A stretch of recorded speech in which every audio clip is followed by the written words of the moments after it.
What if your hobby becomes a career? And hear me out, what's the worst that could happen? And the more important question, what's the best that could happen?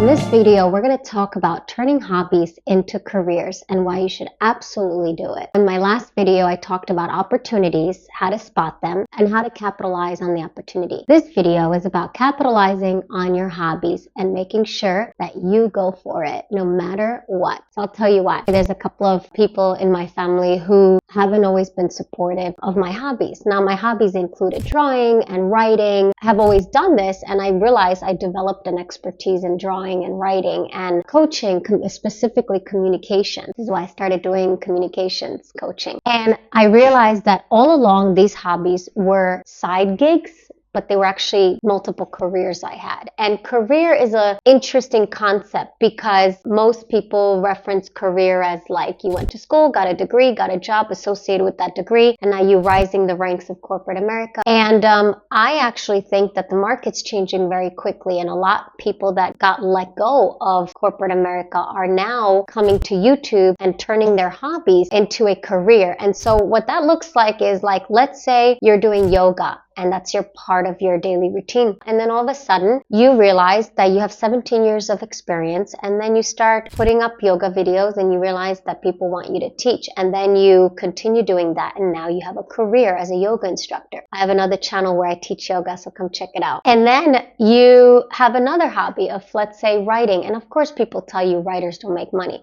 But then you go on Upwork and you start writing for other people, and next thing you know, you have a career as a writer. I always encourage people to have hobbies because they are opportunities for monetization. They are opportunities for careers. It's important to not downplay the hobbies and really encourage to start thinking how the hobbies could become a career, because number one, you're always going to do it no matter what, if you make money or not. Number two, it's probably what's going to make you the happiest. And number three, it's probably the hobby that people think you shouldn't do because it's not perceived according to social status or standards, because it's only a hobby, right? You're only fishing, you're only writing, you're only doing yoga. But what if you created 3 YouTube channels that you monetize? Now you have a career. Now, some people will say, okay, but you have a career as a YouTuber. That's not a real career. But according to who? And what if you just make your career? And this is important. When you make your career, you define what the career is for you according to what you perceive as a career, because you're the one doing it. You're the protagonist of your life. You're the one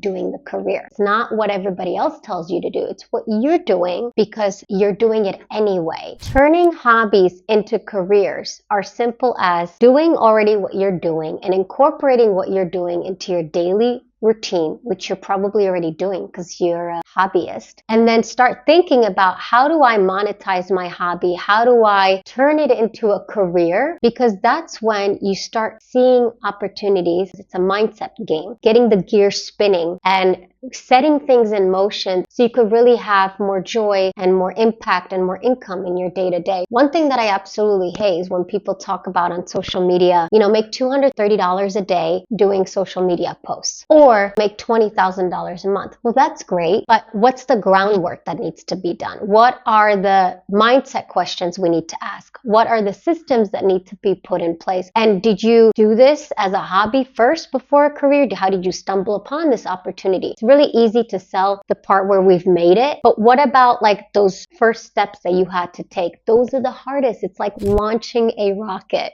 It's like whoosh, inertia. First 3 months of any launch, any project, any hobby is so difficult. You might as well make it into a career. Now, for those of you that actually don't want to turn their hobbies into careers, that's okay too. This video is probably not for you. Hobby, I always say, is recession proof, because if you have a job and now all of a sudden you're let go, laid off, you're trying to figure out how to make money or how to do your next thing, the easiest is to do the hobby because you're already doing it. I hope that helped you out today. Thank you so much for watching, and please leave a comment. I read them. I appreciate them. The next video, we're going to talk about the hobby revolution. I just recently spoke to this woman who is one of the early employees of AOL, and she's an AI enthusiast. Her name is Anna. I'm going to talk about her in a minute, but we're going to talk about how the future of work will be structured, what people will be doing with their time, and how AI is going to impact their life. It's going to talk about the hobby revolution, or some people mention it as the gig economy. We're already doing that, but what's next? Stay tuned for that. I appreciate you, and as always, do the best that you can every day.